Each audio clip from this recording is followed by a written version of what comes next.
that grit was talked about multiple times throughout our conversation. Like, how many proposals you got to submit? Like, you're not. I never just submitted one of anything and ever won. Right. Right. Like our ratio is like we got to, for every project we win, we submit 20. So it's one like out of 20. Yeah, 1 out of 20. And now we just submit. We just have a team and we just submit even more of them. So we get even more awards and bigger awards. So that's crazy. What does that look like for you now, as far as like, output and submitting proposals on a consistent basis as of today?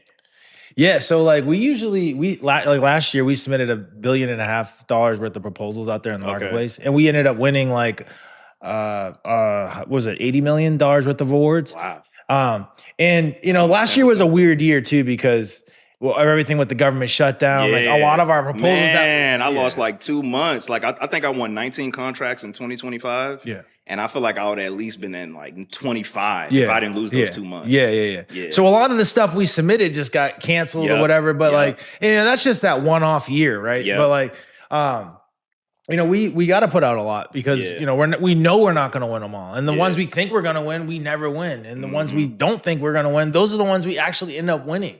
Go ahead. Yeah, that's it. I was just gonna say, I wanted you to talk about like what the mindset. Like, did you understand that in the beginning? Like, did you understand the output requirement to win in the beginning? No, 100% not. So like in the beginning, I used to submit one proposal and be sitting there like I hope they get back to me. And then like literally being almost in tears because I didn't win it. Yeah. Right. One of the first proposals we ever submitted was another like $300,000 project for this boat ramp up in Eglin Air Force Base in Florida.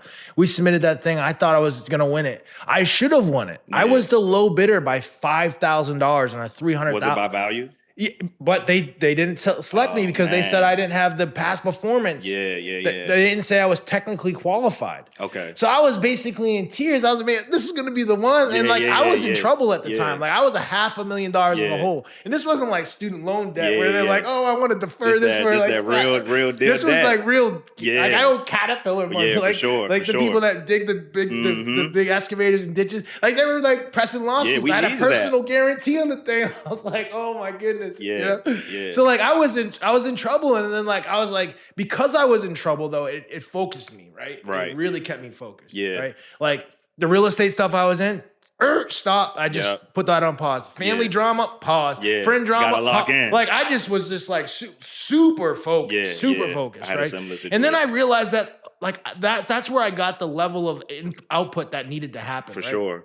I started making my list, and I'd call and I'd email, and then all of a sudden, like I'd hit one, and then it was like, now all of a sudden I'd laid the groundwork with all these people. So I went back down the list and go back down the list. And then that's when I'm telling you, I hit the 2.6 in Albany, Georgia, the $500,000 job up here in Washington, D.C., the $892,000 job at Tyndall Air Force Base, putting these shelters on the side of the runway. And then another $800,000 job for the USDA. It's because I had already made all these relationships and connections and people that wanted my proposals. For sure. Right? For sure. No, so like that's how I got that output. Like, oh wow, this is what it really takes. And then it was just like, now my mindset is like, how do we duplicate those successful actions? Right. What does it look like? Because I always tell my clients that you can't get emotionally attached to a contract. I tell them that from the beginning. Like from the beginning, you work on a contract, submit the proposal, and forget about it. You literally just forget about it. So like,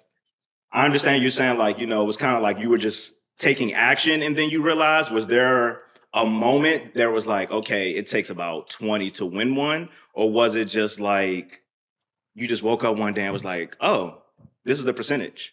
Like, what was that like? Click. And that's the thing about life, is that there's always a percentage that will present itself if you take enough action. Right. Facts. So like, now all of a sudden we just go back to the data. We're like, okay, oh wow, we submitted XYZ proposals. Oh, we won 20% of them. Okay, so now it's just an equation. Now we need to just push the input through that same equation. Right. And that's one of the things I love about activity. Right. For sure. And like, yes, now are we more efficient? Yes, right. Or sometimes we're a little bit less efficient because we bring on a new team member. Maybe they're not as good as making calls as me. Yeah. They can still beat me though. For sure. They can still beat me. They just need to take more activity, Yeah, right? yeah. Like they're not going to call one person to be able to get a proposal like I can, Yeah, right? yeah. They might need to call 30 people to get one proposal. Yeah. So they can still beat me, right? Yeah. But they need to embody that same mindset of, For sure. of output to input until they get super Yeah, good. And yeah. like it's just like cutting a tree, right? And that's the thing is like you gotta go through the motions and take action to even get to that endpoint, that realization. Yeah.